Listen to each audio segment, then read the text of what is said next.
આણંદ જિલ્લામાં ભારે વરસાદ વચ્ચે વન વિભાગની ત્વરિત કાર્યવાહી રસ્તા ઉપર નમી પડેલા ઝાડુ હટાવી વાહન વ્યવહાર પૂર્વવત કરાવો। આણંદ જિલ્લામાં છેલ્લા 2 દિવસથી વરસી રહેલા અનરાધાર વરસાદને કારણે જનજીવન પ્રભાવિત થયું છે। ભારે વરસાદના પરિણામે જિલ્લાના વિવિધ વિસ્તારો નારપંડોળી રોડ પર, નાપાવટાવા રોડ પર, ડભોઈ સોજિત્રા રોડ પર 6 જેટલા મોટા ઝાડ રસ્તા ઉપર નમી પડવાની ઘટનાઓ બની હતી અને અચાનક આવી પડેલી આફતને કારણે રસ્તાઓ બ્લોક થયા હતા અને વાહન ચાલકોની અવરજવરમાં ભારે અવરોધ ઊભો થતા વન વિભાગ દ્વારા તાત્કાલિક ધોરણે નમી પડેલા ઝાડ હટાવીને રસ્તો ખુલ્લો કરવાની કામગીરી હાથ ધરવામાં આવી હતી।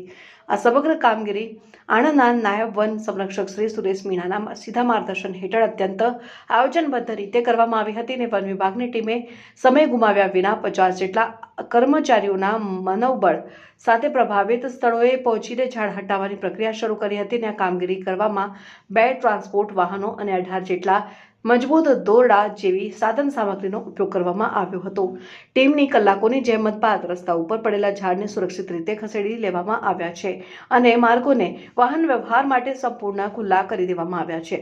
વન વિભાગની કામગીરી માત્ર આ 2 દિવસ પૂરતી જ મર્યાદિત નથી। છેલ્લા 1 માસ દરમિયાન આણંદ જિલ્લામાં વિવિધ સ્થળોએ કુદરતી કારણોસર કે વરસાદને લીધે કુલ 47 જેટલા ઝાડ નમી પડ્યા હતા અથવા તો ધરાશયી થયા હતા।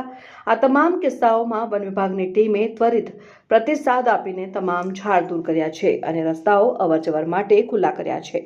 પાટવી ગુજરાતી ન્યૂઝ સીઓ રાજુ સુભાઈ।